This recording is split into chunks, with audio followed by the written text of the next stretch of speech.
and welcome back to Let the Stone Speak. I'm Brent, Nagtegaal, the host of the program. We've got a real treat for you for today's program. We're finally doing our top 10 finds in biblical archaeology for 2025. What is customary for us in this program is that I bring on board Christopher Eames from Jerusalem, our Jerusalem office, and we're going to go back and forth from 10 all the way down to 1 with the top 10. I will say also that a lot of these discoveries have been reported on already in our magazine, Let the Stone Speak. If you don't have a copy of the magazine, or if you haven't requested your free subscription of our magazine, please go to armstronginstitute.org or write an email to letters@armstronginstitute.org and just say that you want to sign up for the free magazine, and we'll make sure that you are subscribed to that. Also, don't forget to like and subscribe to our channel to make sure you don't miss anything new from the world of biblical archaeology. Now I'm going to bring in Chris. Thanks for being with us today. Pleasure. Thanks for having me on, Brent. It's crazy. It's 2026. Here we are. Yep, 2026, but we are going to live in the past for the next 30 or 40 minutes to go through these top 10 finds. These are discoveries that have been made and reported on. They are publications that have come out that are reanalyzing old excavations or old discoveries.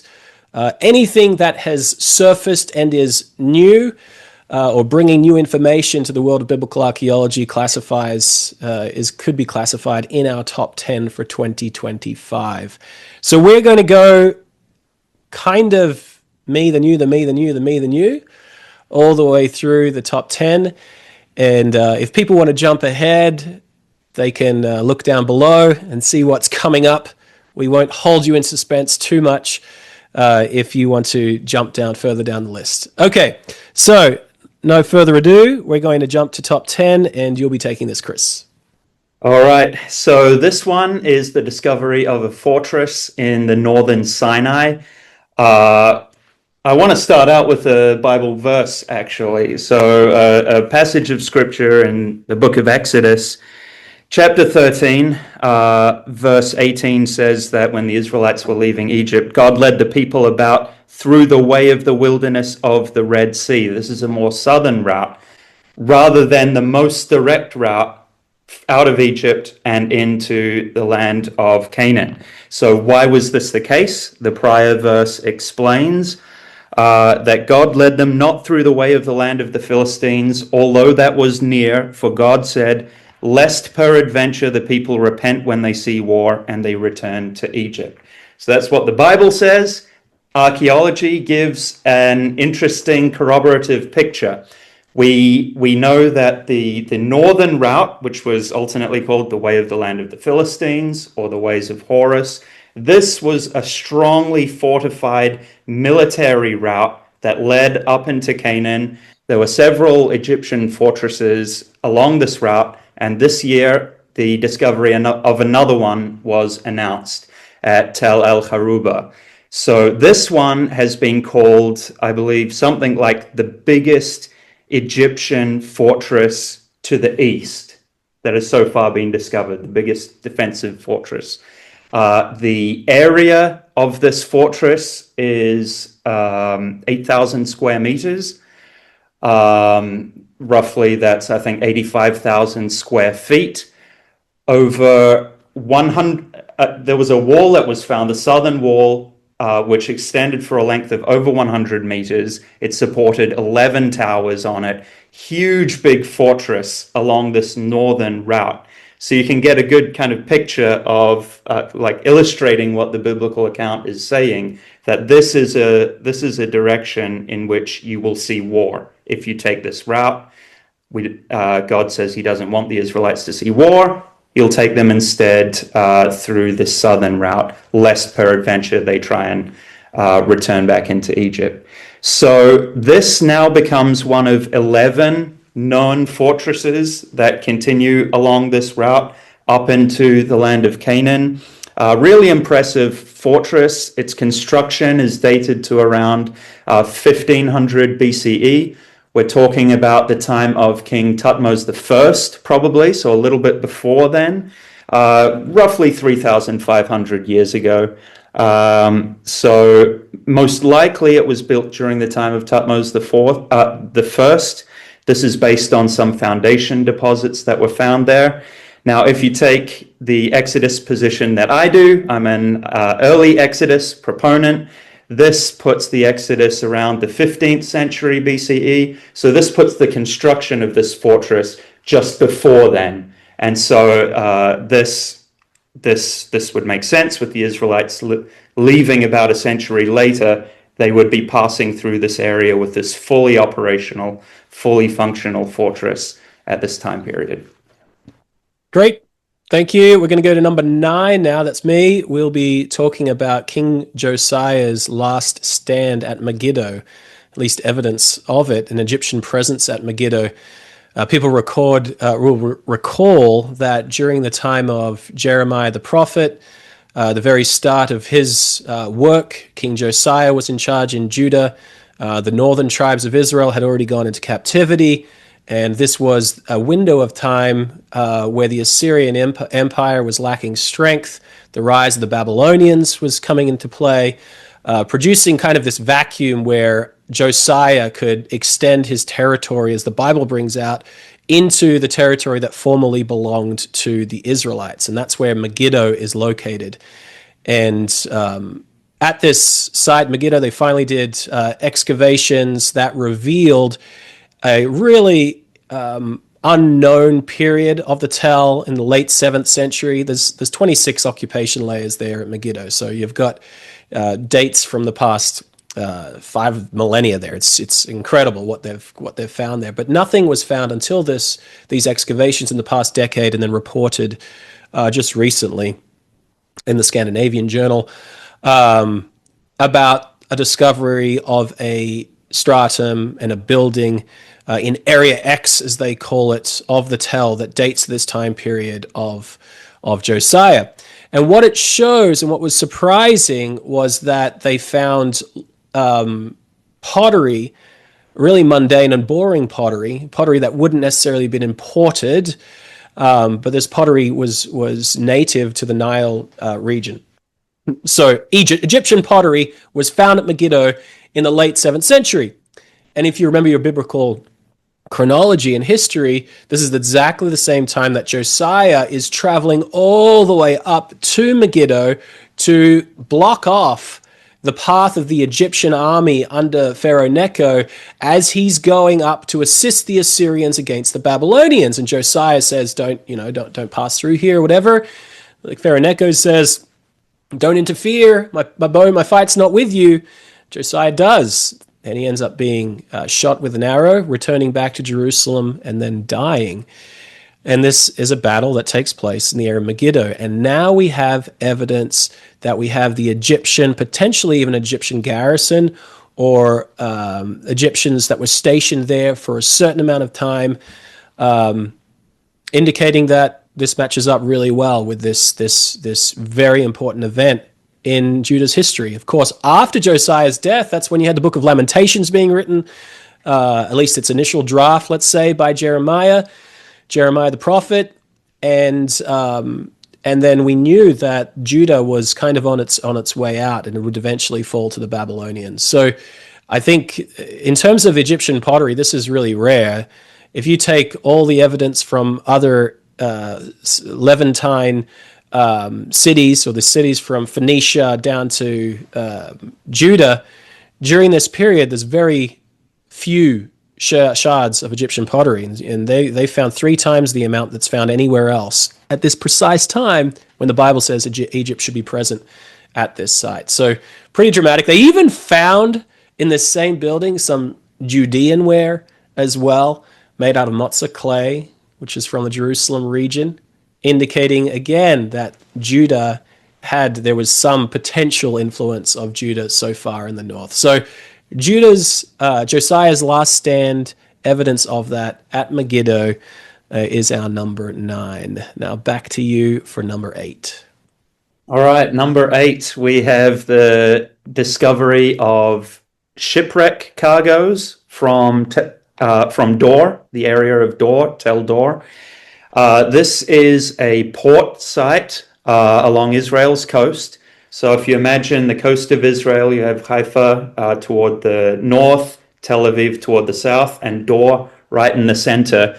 Probably many of our viewers will be familiar with the kind of sweeping coastline of southern Israel. It's really interesting, like the geography there, why it is such a smooth line, makes it terrible for forming natural ports. But as soon as you get up as far as Dor, you start to have a much more conducive area, lots of natural harbors there. And so this became a really important port site, port city, Dor, Tel Dor. There are 20 ancient shipwrecks off the coast there. And this year we had, within the August issue of Antiquity, a new announcement about the excavation of 3 of those shipwrecks. So this excavation took place over the course of 2023, 2024, and then, like I say, it was reported on this year. So 3 of these shipwrecks within the Iron Age period, the earliest of which dates to the 11th century BCE. This was dated to that period based on its cargo, based on the finds discovered within. And we know based on these remains that Dor at this time was being controlled by the Sikil people, this member of the Sea Peoples group, which is interesting when you compare it to the biblical account, because this is well within the time when Israel is established. It's just before the United Monarchy. So you might ask, well, why do we have this different group here controlling this port? Well, if you look in the Judges account, it talks about how Dor and its inhabitants were not conquered at the time of the conquest. So it makes sense if you've got these different peoples living in and controlling that particular area at that point in time, these sea peoples. So we have evidence of booming trade at that time based on the cargo of this certain ship that dated to the 11th century, Cargo M, it was called. It has remains from Cyprus, from Egypt, a broad trade area. So that was one of the cargoes. The other 2 cargoes were named Cargo L, Cargo L1, and Cargo L2. Now, these initially had been dated to the Persian period, but the new research, the new excavations revealed that they actually both date to the Iron Age, one of which dates to the late 9th to early 8th centuries BCE. And based on the remains that were found in this ship, the researchers postulated that we have a contraction of trade, that it's not as broad, we don't have as much material from far-flung places, and they posit that trade during this period, during the Israelite kingdom period, had contracted somewhat. And even this is interesting to speculate on with regards to the biblical account. This is during the divided kingdom period, so the late 9th, early 8th centuries. This is the time right before the reign of King Jeroboam. And you've got I think it's 2 Kings 14 account where it talks about some of the woes in Israel and that there was no helper for Israel. Israel was in a lull period before Jeroboam comes along during the early to mid 8th century, and things take off again. So that's kind of interesting to speculate on. With these cargoes in general, some other researchers have said we just don't have enough yet to say anything definitive. It's 3 cargoes, 3 ships. Like, you can only draw so much from these conclusions. But in any case, that's what we have from the cargo, the second ship cargo. The third ship, L2, this dated to the end of the 7th to start of the 6th centuries. And again, we have a swing to the other direction. It seems like, based on the cargo contained within this ship, there was a broadening of the trade, of the destinations which were being visited, materials being picked up. And this would be during the Assyrian period, the period of Assyrian control of Tel Dor. Great. Thank you. Now we're going to number 7. We're not actually going too far from Dor with this next discovery, and this is talking about the bronze making bronze production that was taking place at el-Ahwat, and this is up in the northern Central Highlands territory of on the edge territory of ancient Manasseh. And this was very important because it dates the time period around King David, the end of Iron 1, start of Iron 2A, and the study was published in the Plus One journal by a team from University of Haifa who have gone back to the site and are excavating the site and continue to excavate the site. However, most of the metal objects made from bronze came out of the drawer of Adam Zertal, who did work at the site previously. He's since died. But what's so important about this is the earliest evidence in the entire southern Levant that bronze making was taking place here. And this is different to bronze working, where you get the bronze, you import the bronze, and you make something out of it. No, bronze making means you are getting copper from somewhere, and you are procuring tin from somewhere, and then you are doing this sophisticated process to make bronze, and then you're going to be making bronze ingots or actually making items out of the bronze.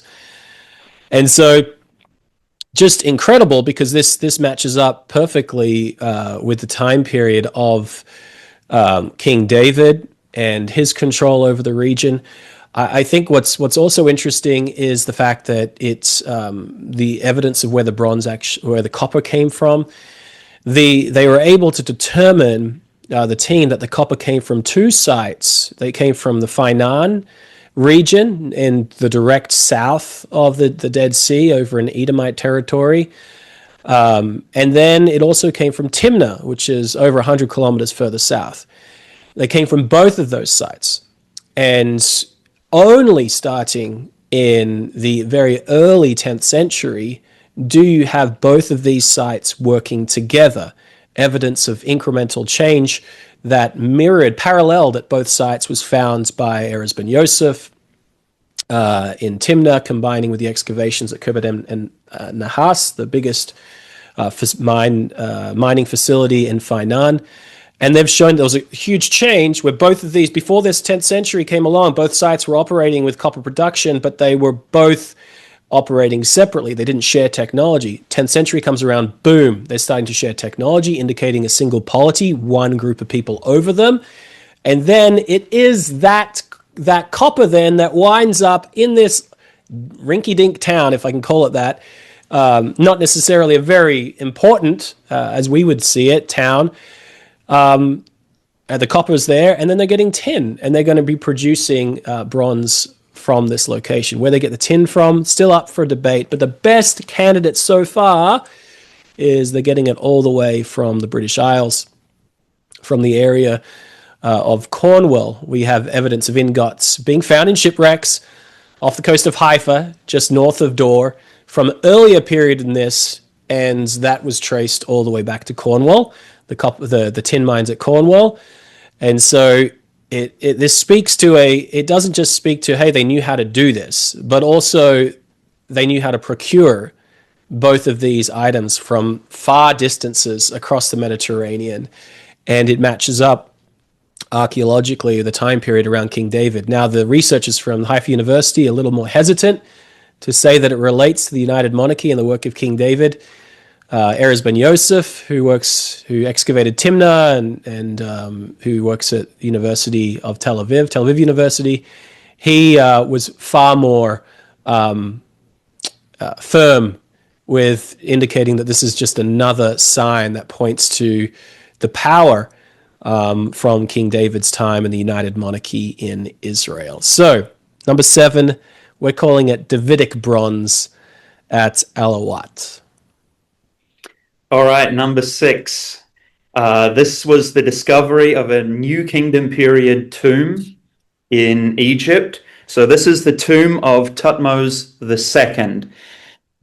So the New Kingdom period was the golden age of Egypt. This lasted from about 1550 BCE to 1050, 1070 BCE, so the second half of the second millennium BCE. This was the time of the Israelite enslavement, the time of the Exodus, whether you take the early or the late date Exodus. Either way, this was this was the spot to look for in terms of the Exodus. There are different views. I'm digressing already.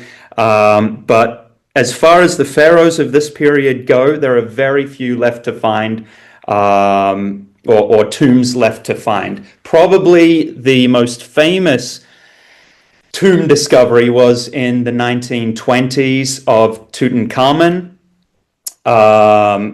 Huge news, huge discovery. So the fact that another New Kingdom period tomb has been uncovered is huge news as well, although the pharaoh wasn't buried inside. This is a really funny scenario in which we already had the mummy of the pharaoh. We just didn't have his tomb. And in fact, this tomb of his was basically cleared out. So he had actually been reinterred at Deir el-Bahari, but his original tomb had been missing. So this wasn't a case of we've got a tomb and a mummy. It wasn't a case of we've got a tomb without a mummy. This is a case of we've got the mummy, but not his official original tomb. So just this year, the discovery was announced in Wadi C, the discovery of his rock-cut tomb. It had all the hallmarks of the tomb of a pharaoh. It had the typical star map ceiling, typical friezes that they had cut around the tomb. And then notably within it, there were alabaster vessels, just fragments of them that hadn't been removed, which had the names of Thutmose II and his wife, his royal wife, Hatshepsut. So there's a funny story. One of the British researchers, when he came out of the tomb, his wife was there waiting for him outside of the tomb, and this was just when the realization came of what they had found. He said he walked out and tears just started streaming from his eyes. It's like one of these really big discoveries.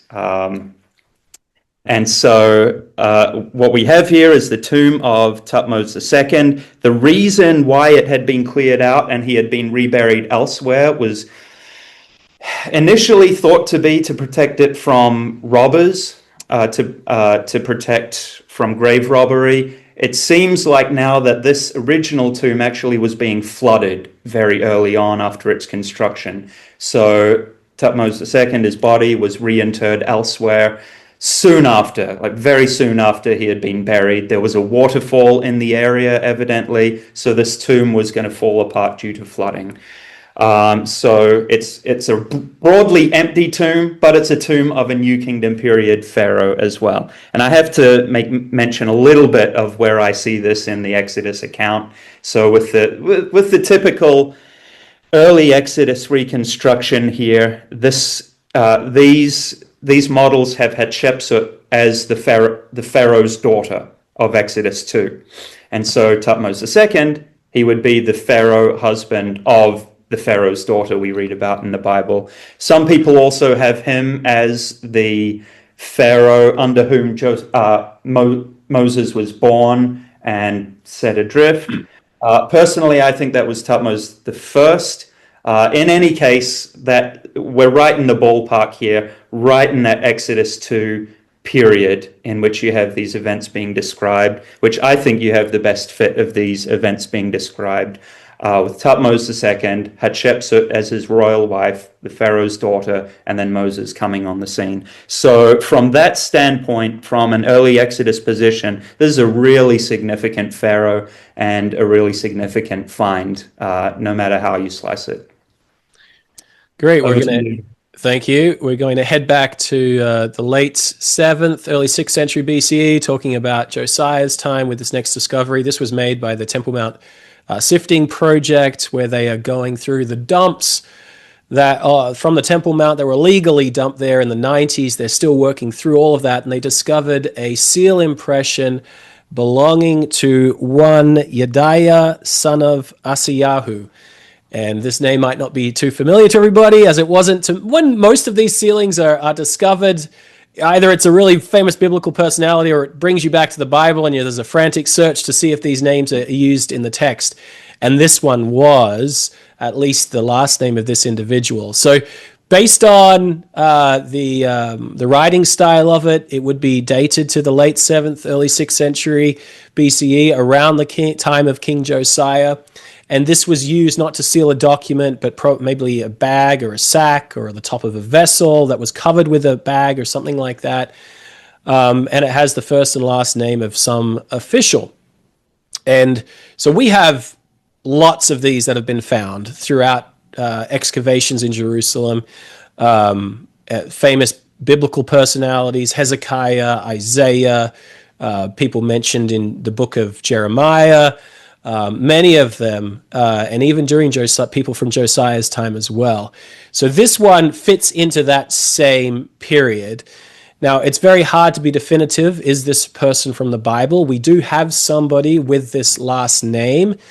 Asyahu is mentioned during the time period of Josiah. He's one of the guys that when the copy of the law was found in the temple, there was a message that was going to be sent to Huldah the prophetess, to see what should we do about this situation. One of these guys, these servants of Josiah, was Asyahu. And now we have a son of Asyahu mentioned. So if it would be nice to say 100% this is the same guy, it does match this guy's name. He is an official in the court of Josiah. The paleography matches this same time period. It was found in Jerusalem. And so there's lots of boxes that you would tick that this is the same guy from the biblical period from the time of Josiah, but we don't know. But anytime there is a New Seal impression found in Jerusalem with a probable match to the Bible, it's definitely going to make our top 10. So you're going to do number 4 and number 3, and then I'm going to jump in on number 2 and number 1. So off you go. That's right. Okay, so for number 4, discovery, this was another one found in wet sifting from Jerusalem. This was found during the excavations happening on the southwest corner of the Temple Mount, being led by Dr. Ayala Zilberstein. This is a small Assyrian cuneiform inscription, about 2.5 centimeters wide. I have to make sure I get this right. It is the first temple period Neo-Assyrian inscription ever found in Jerusalem. So I have to get that right because there are other Assyro-Akkadian inscriptions from before the first temple period. So it's not the first, it's like the first temple period inscription. Right. So a couple of which were found on our excavations in past years from the Bronze Age. But this is from the first temple period, the Iron Age. This, if I can back up a little bit, these are excavations that are happening on the southwest corner of the Temple Mount complex. So just so I can butt in here, we'll clarify. Southwest corner outside the Temple Mount complex. Outside the temple. Just in case anyone thinks we're digging in Al-Aqsa. Yeah, exactly. Somebody is. No. So these are excavations happening at the northern end of the Pilgrimage Road, or with the aims of finding the northern continuation of the Pilgrimage Road. They are down very impressively deep. If you've been through the Davidson Center and seen their excavations there, we were given a personal tour by one of the directors there. Really interesting area. In any case, you have these later period fills in which this Assyrian inscription was found. So it wasn't found in its original stratified first temple period context. It was found together with later period remains. So dating of this inscription makes it a little bit harder. You have to rely a lot more, say, on paleographical analyses, analysis of the writing style. So based on that, it dates to the 8th to 7th centuries BCE, and it represents a letter, a very fragmentary letter sent from Assyria to Jerusalem demanding a late payment of tribute. Basically, Jerusalem, the king there, an unnamed king, he's not named on this fragment, so we have to be a little bit speculative as to who it could be. This unnamed king had failed to make a tribute payment on time, and so this fragment is demanding this payment by the 1st of Av. So based on this context, we know that this was a time of Assyrian power and hegemony. We have the northern kingdom of Israel already having been conquered at this point, and they start to tighten the grip on the southern kingdom of Judah.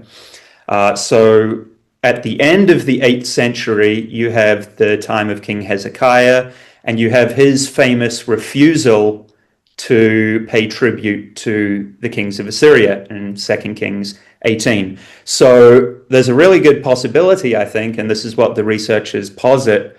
The Assyriologists who studied this, Dr. Philip Vukosovich, Dr. Anat Cohen-Weinberger, and Dr. Peter Zilberg, they posit potentially a link with Hezekiah and the well-known account biblically and archaeologically of him butting heads with Sennacherib. The Bible talks about him not submitting to the yoke of Assyria. He wasn't paying the tribute they felt he should have been, and so this big invasion happens. So this could date to his time period, or based on the broadness of the dating, it could date to a little bit later, perhaps the time of King Manasseh. We have, especially in the 2nd Chronicles account, I think it's 2nd Chronicles 33, something like this, his interactions back and forth, falling out of favor with Assyria, and then being taken away prisoner. So whatever the case is, we have this little inscription showing some of the back and forth that was happening at that time between these positions of power between Jerusalem and mighty Assyria. When you look at the makeup of this inscription, the petrographic analyses of this inscription show that it wasn't local, unsurprising. It comes from the Tigris basin. So way off in Mesopotamia, we don't have an exact location. Studies are ongoing as to where exactly this clay came from, where this letter would have been sent from, one of these big Assyrian power centers. So the researchers, the Assyriologists who studied and published this item, they believe it was part of a certain type of Assyrian royal seal, in which you have a clay seal containing a longer and more elaborate letter, but the seal contains an abbreviation of the contents of the letter, basically an abstract, and then you have the paper inside. A very demanding abstract. So whatever the case is, and there's been some debate already about what this is, what it represents, it's an incredible find. Dr. Vukosovich, he said of this find that it was excitement on a level I can't remember ever experiencing. So it's a cool moment to get into the heads of these people who are excavating these things, studying these things. Yeah. This is a Jerusalem Assyriologist, and this is the first Assyrian inscription from the First Temple period. So how can you be anything but just blown away and excited by it? So. It's this is a horrible analogy, but it's like, people that play golf all their life and then they finally get a hole in one. And it's like, the euphoria over that. Right. And so, archaeology is such a laborious business. And the archaeologists have to love walls and stratigraphy or else they wouldn't even do it. But then to have the finds that are made in the process, nobody in archaeology goes to find this. They're trying to find who lived here, what do their buildings look like, what was the larger, everyday life like, which powers are involved, and then these amazing discoveries happen in a moment. And they're always unexpected. And so, it does give you chills, and I'm very happy for him. Very, let's say, emotional, in the right way, just got a lot of gusto behind him. And so I can just imagine the emotion that came for him with that. Okay. I hope I pronounced his name correctly as You well. did a really good job. Like Right. it's up there. I've got a difficult last name, but I think his is harder than mine, and I think he did a really good job there. Yeah, So that is the hardest brilliant. thing in that video was pronouncing his last name. So well done. Okay, number Okay, three. Let's do it. number three, the redating of the Dead Sea Scrolls. So this was a big story that came out a few months ago. So Dead Sea Scrolls, one of the most, if not the most significant trove discovery. It's hard to call it a single item. One of the most significant in biblical archaeology ever. So this is a corpus of scrolls dating back to between the 2nd century BCE to 2nd century CE. This corpus that began to be found from the 1940s onwards in the Judean desert, particularly at Qumran, containing thousands of manuscripts, fragments, many biblical texts in fragmentary or even near complete form. So this is a really important trove. It's been studied and restudied over the decades. This is a discovery that one researcher said it'll have extraordinary consequences on our field. And I don't think it can be underestimated. So this new AI developed program called Enoch was basically trained on analyzing 24 manuscripts that have been securely carbon dated and then basically turned loose on these other manuscripts to see if it can provide more accurate dating for them. So again, there are thousands of these manuscripts. Carbon dating is a very clunky, very time-consuming, extremely expensive, and partly destructive method of dating things. We can't date all these thousands of manuscripts. So typically for dating them, researchers have relied on more paleographical approaches, more laborious, intense analyzing of writing styles, and okay, this probably fits with this certain period or that certain period better. But even there, it's easy to miss little edges of ink, little spots here and there. So if you've got a computer program, that can potentially pick things up in a lot more detail and a lot more resolution. So again, this program called Enoch that was developed by these researchers, they trained it on 24 securely dated manuscripts and then set it loose on these other manuscripts to see what dates it provided. And then those manuscripts were then retroactively reanalyzed to see how accurate these dates would have been, post hoc evaluation. So in the round, what this program showed is that these manuscripts should be dated earlier than the general dates given to them. So a large body of these manuscripts seem to date to the 3rd century BCE, 3rd century, 2nd century BCE, even into the 4th century BCE, much earlier than the researchers anticipated. Some of the manuscripts, so a part of the book of Samuel, part of Jeremiah, they were dated back into the 4th century. The book of Ecclesiastes, a manuscript relating to that was dated even earlier within the 3rd century. So the book of Ecclesiastes has been typically very late dated by more minimalist leaning scholars. So even that alone, pushing this particular copy of it back into the early 3rd century is much earlier and really challenges some of these late date composition hypotheses.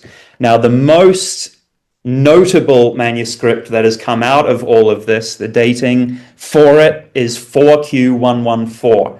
This is a section of the latter part of Daniel, the part from chapters 8 to 11 that talk about that prophesy about the Seleucid Empire, particularly the reign of Antiochus IV Epiphanes. In very high resolution. Like there's no debate as to what this section of scripture is talking about. Now, on the traditional the traditional interpretation analysis, Daniel is a 6th century BCE prophet. He's on the scene in the 6th century, the time of Nebuchadnezzar, and onwards, start of the Persian Empire, and he's prophesying all of these things. You have this passage of scripture which describes with such resolution the 3rd on into the 2nd centuries BCE, the Seleucid time period culminating in Antiochus IV Epiphanes, that most people say that this section of scripture must have been written much later on, must have been added much later on, certainly from 160 onwards, something like this, from the 160s onwards, because you have, during the 160s, you have Antiochus Epiphanes on the scene, fulfilling a lot of what is described in Daniel, attributed to him in Jerusalem, the kind of actions he's doing in Jerusalem, the pollution of the temple, and then you have the Maccabean response to that. So most critical scholars say, well, that section was written later on. This new analysis of this fragment from this section of text was dated to a window. So all of these dates provided by Enoch are windows of time. They're not like, here it is exactly at this point in time. So it gave a window from 230 BCE to 160. So already this whole window is much earlier than people expected. So you can still try and make the case that, well, the window includes the 160s, and so perhaps it was written right at the end of this window. But even still, like, this is a copy of a manuscript that has somehow made it out into the Judean desert in the bounds of this more esoteric community, more of a pariah-like community. So it takes some time for work to be authored and to make it out into these communities. So already you're straining credulity with trying to fit that in. So the other option is maybe these works really were prophetic. Like, it has prompted some of this pushback. There was one epigrapher that came out and said, well, we know the dates Enoch is giving us are wrong because this work cannot date so early. Right. Like, it has to post-date this period. Whereas I think a lot of believers... it's a great scientific point of view there. Yeah, we'll see this and be really interested by it as substantiating an earlier written text. So it's interesting to see how this one is playing out and how people are dealing with these new interpretations. But anytime you've got these biblical texts, and not just some tiny little fragment, but like this big body of texts with the Dead Sea Scrolls, and all of a sudden we see evidence that actually a good body of it should be pushed even earlier. This is going to be really consequential for future study of these texts, debates about times of composition. I'll just quickly mention as well, so there are two main writing styles that we have there, the Hasmonean script and the Herodian script. And so what this textual analysis has done is said that actually these both moved back even earlier than researchers had proposed. And actually there's even some overlap that hadn't been appreciated between the Hasmonean and Herodian scripts. So this, just in general, is kind of upending these assumptions, these earlier studies that have gone into the manuscript. So it'll be interesting to see how this plays out. But that's number 3. Very cool. Thanks for explaining that. I think it's very important for people to understand that because it can be a little bit convoluted for us outsiders. Okay, so I'm doing number 2 and number 1. I won't take forever on these because we have done programs on both of them, and we've written substantial articles. As most of these discoveries that we're talking about, they've got substantial articles and about them, and we'll put them in our show notes for you today. Number two is this amazing dam that was discovered in Jerusalem that dates to the very end of the 9th, start of the 8th century BCE, based on new carbon dates. So this is incredible. We're right in the middle, let's say, halfway between David and the destruction of Jerusalem. At the hands of the Babylonians. And you have this huge dam wall in the very southern part of the city of David that we've known about. People have been excavating this. It's been drawn on maps from the past 100 years, just the very top of it. But now the excavators at the Antiquities Authority have been excavating this area since 2023. Nachshon Zanton and I think Berkman is his last name. Itamar Burko. They've been excavating it, and they've gone to all the way to the bottom of this wall, and they've found the plaster on the very base of it. And then they got in a team from the Weizmann Institute, Elisabetta Barreto and Joanna Regev, to take some carbon samples from the dam wall itself, from the very upper portion of the dam wall itself. And they came back with these dates that are just what you want when you take carbon dates. Not like this huge variation, but all four of them dating to plus or minus 10 years or so around 800. So it's giving us a very definitive date for this dam wall to 800 BC, which is probably, I mean, in my view, this dam belonged to Hezekiah, because we know that Hezekiah builds a tunnel and goes through the city of David, underneath the city of David, to protect the water supply of Jerusalem from Sennacherib, the Assyrian king, and he needs a dam, right? It says he builds a reservoir. And then this is 100 years before Hezekiah. So we already have a huge, colossal construction in Jerusalem of a water reservoir 100 years before him. So it's huge, and so it makes our number two for sure. There has been debate now, and there's going to be more debate as to how this dam fit into the development of Jerusalem. You have the more minimalist camp that think that only the eastern hill, this where the Gihon Spring is, and this dam's at the very southern portion of that, the eastern hill, the city of David, and then the development of it and the spread of the city didn't happen across to the other hill, the western hill. It didn't happen till the time of Hezekiah. But here we have a dam that goes from one hill to the other 100 years before Hezekiah. So expansion of Jerusalem must have happened earlier.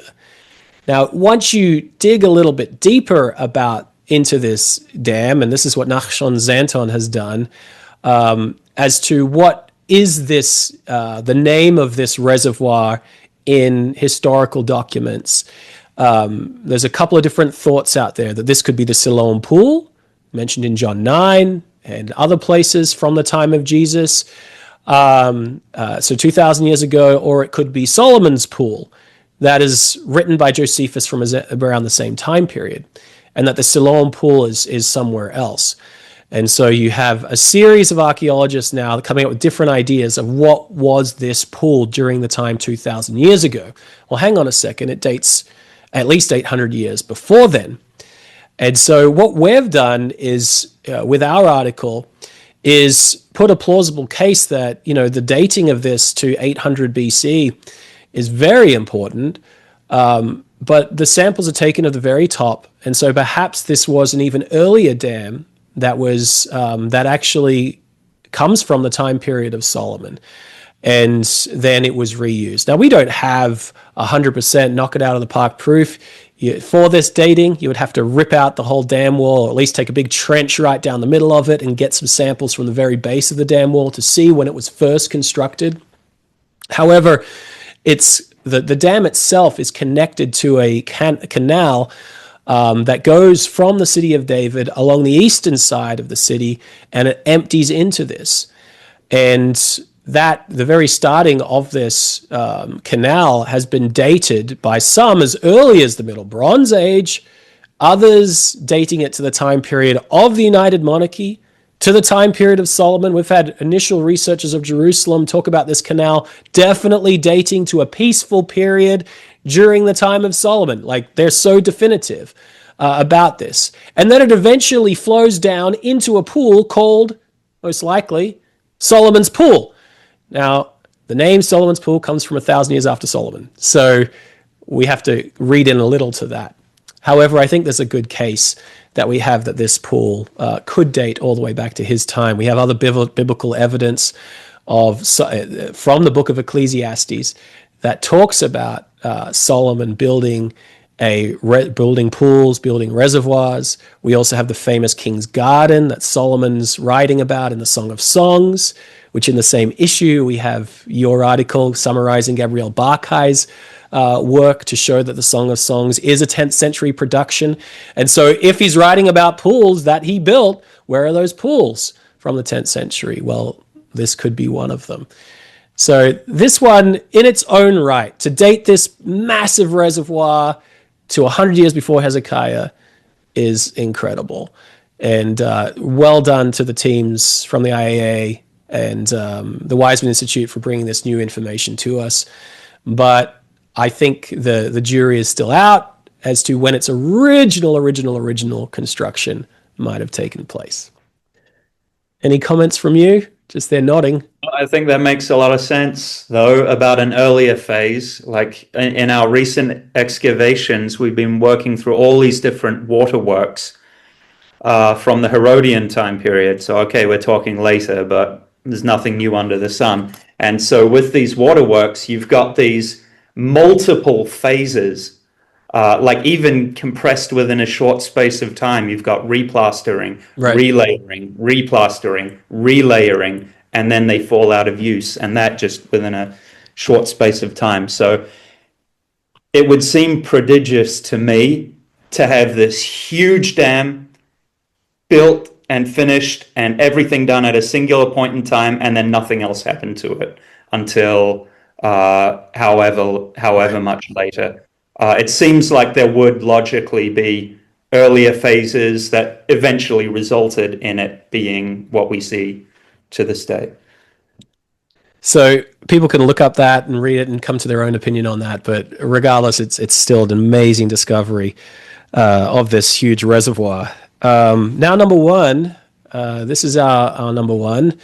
This refers to the scene of Jerusalem that has been identified in King Sennacherib's palace in Nineveh, with Hezekiah himself included. So this is based on the research that was presented at the American Schools for Overseas Research Conference in Boston last year, well, in 2024, actually. And his presentation was finally written up in a peer-reviewed journal that the University of Chicago produces.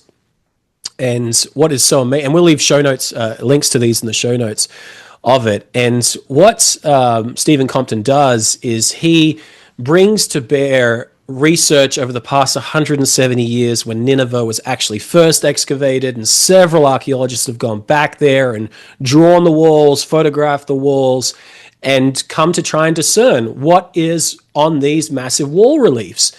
Now, sometimes there's an epigraph, a name of a city or something that is associated with the reliefs. This happens in the famous Room 36 of Sennacherib's palace, where you have the takeover of Lachish, the second city of Judah from this same time period, and which is displayed now in the British Museum. But other times you don't have epigraphs or a written explainer of what the scene depicts. And in the throne room, you have very few of these. There are some, but a lot of them are hard to read, or they're broken, or only partial. So it's very hard to put it together. However, before these, a lot of these scenes were drawn 170 years ago by Austin Henry Layard, his team, a British archaeologist. And so we have what many of the original panels look like. And this hall is over 50 meters long. It's the largest room ever discovered in any of the Assyrian palaces, whether it's in Khorsabad, Nimrod, or Nineveh. It's huge. It's prime real estate, as Stephen Compton says, that you're going to depict, things that are very important to you. And so what's important with this is that the biblical narrative for Hezekiah's time and the confrontation with Sennacherib is one of the most attested archaeological events already. And we've got it written in the Bible in 3 accounts, in Chronicles, Kings, and Isaiah. Several chapters in Isaiah are written about this failed campaign to take over all of Judah. It talks about him coming down, Sennacherib with his army, and he takes over the Phoenicia first, then he takes over the Philistine plains second. This is what his annals say, his written documents, and the biblical text also mentions this in the book of Isaiah.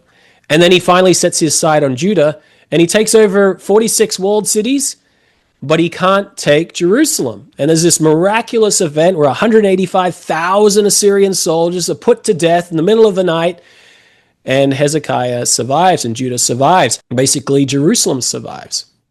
And so this is a big event in the Bible, but it's also a big event in Sennacherib's annals. I mean, he writes about this event in numerous texts. And so when researchers come along to the throne room, then to see what's depicted on the walls, there are some that have said, well, maybe this picture that is utterly unique, that's 3 meters high, over 2 meters wide, that depicts an empty city with one guy standing atop the tallest tower, holding onto a flag or a standard. There are some, starting with Christoph Erlinger back in the early 2000s, that said that this could be Jerusalem, that this could be a scene of Jerusalem from 2,700 years ago. And he said, Jerusalem's my best guess. I don't have 100% positive proof, but I think it's the best concept to work from. Now, Stephen Compton has built on that research of Erlinger, and has come up with another couple of reasons of why it should be Jerusalem, based on Sennacherib's annals and based on what you can see in the picture. And so Sennacherib writes in his third campaign that he's coming down to Judah, coming down to the western Mediterranean, takes over Phoenicia, then Philistia, and then Judah. And so if you look at the panels that precede this in chronological order, you do have Phoenician scene, you do have a scene on the plains of Philistia with the taking of El-Ahwat, or the war that takes place, the battle that takes place in Philistine territory, and then you have this city. Now, some of the panels in between are missing, so we don't know exactly what happened in between. But then when you get to this scene, it is utterly unique in all Assyrian wall reliefs. I've spent the past couple of weeks just going through every drawing of every wall relief in every Assyrian palace, and it is utterly unique. In all other examples, you have, an enemy city with people throwing stones or arrows or anything else than just a lone figure holding onto a standard. This is the only one that we've got where he's holding onto a standard. And the Assyrian documents talk about kings and their standards. It's an emblem of royal authority. So you have a king standing here. And then you look at the architecture. And this is what Stephen Compton does in a really dramatic way. He puts it together with Lachish, and he puts it together with another wall relief that was unnamed, but researchers prior to him, potentially it could be a picture of Gath. And on that, you have what's called a trice, or three double corbelled battlement that goes on top of a tower, a defensive tower, where there's 2 platforms that extend out from each other. And you have this same architecture existing on the Jerusalem one, Lachish definitely Judean, and then Gath, which had a phase of Judean rule based on the pottery and based on the Bible. The Bible says that. And then you have this one. So it's a Judean city as well. There's other elements of it that he draws attention to. The very shape of the flag itself. He talks about this being a Nes symbol, which is the Hebrew word for the banner that is described in the Bible when they're holding up their flags. And the same word is used for a sail as well in the Bible. The book of Ezekiel talks about that. And we have depictions of sails from this same time period, and they have a single pole that's upright, vertical, and then at the very top, you have a horizontal beam, and then the sail comes down from that, which is very different to other sails. And this is what you see on this the style of the shape of this banner as well. So it's a Judean banner. It's the Ness as well. And then you just think of Sennacherib's annals, what he writes. Sennacherib writes about Hezekiah in his besieging Hezekiah in Jerusalem, his royal city, like a bird in a cage. And that's what you have. You have a king, no one around him, and like a bird in a cage inside this royal city. Now, people would say, well, why, if he didn't destroy Jerusalem, why, put it in his throne room? I mean, you have to make an account. If you're a king, this event happens. You have to make some type of accounting of it. And if you'd say, okay, why is he putting in his throne room? Well, why is he writing about this event over and over and over again in his annals? We have 101 references at least of King Hezekiah being named explicitly in archaeological documents that have come up from Assyria through excavation over the years. This is the surviving remains of Hezekiah. Like, he had Hezekiah on the brain in his written annals. So it also makes sense to have Hezekiah in his throne room. And even in the entrances to the throne room, this is not something that Compton brings out in his paper, but I wish perhaps he did, that you have mentions of Hezekiah and other kings. But when there's a less detailed account, there's Hezekiah and a couple others that are mentioned. Not like the full annals is only mentioned in one of the accounts of the doorways to this throne room. So you have a lot of evidence that points to this being Jerusalem, and which I think is remarkable, the timing of this. I mean, already this was the most testified event in archaeology and the Bible, putting it together, corroborated event. And then to have a picture of Jerusalem from 2,700 years ago that shows what had happened. I mean, if you even look in the book of Isaiah, we have an article about this.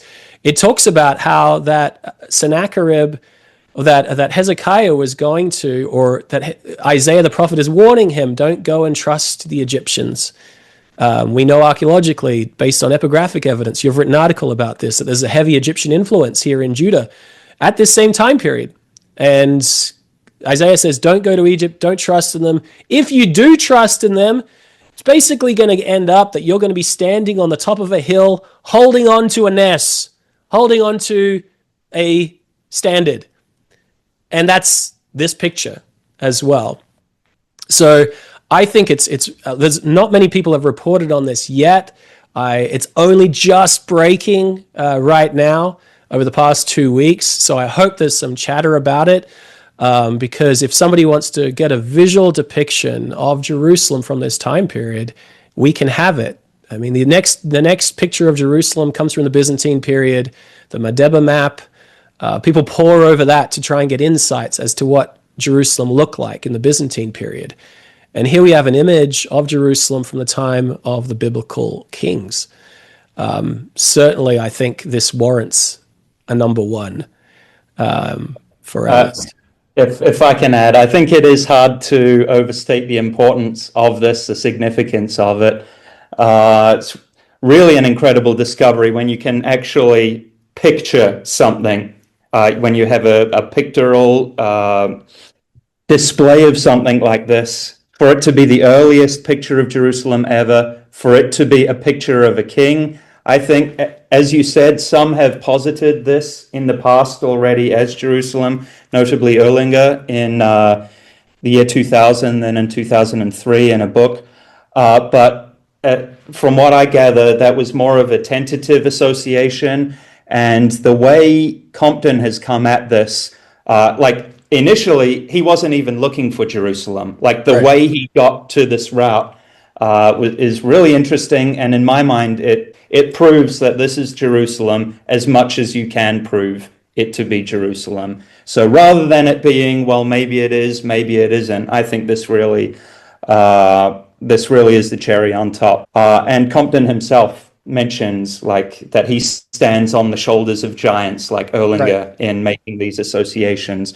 So already it's been put forward in the past, but I think this new research rightfully has to go at number one for our discovery of 2025. A discovery as significant as this and relating to a king A lot of people won't realize that now we have nearly half a dozen potential portrayals of kings of Judah.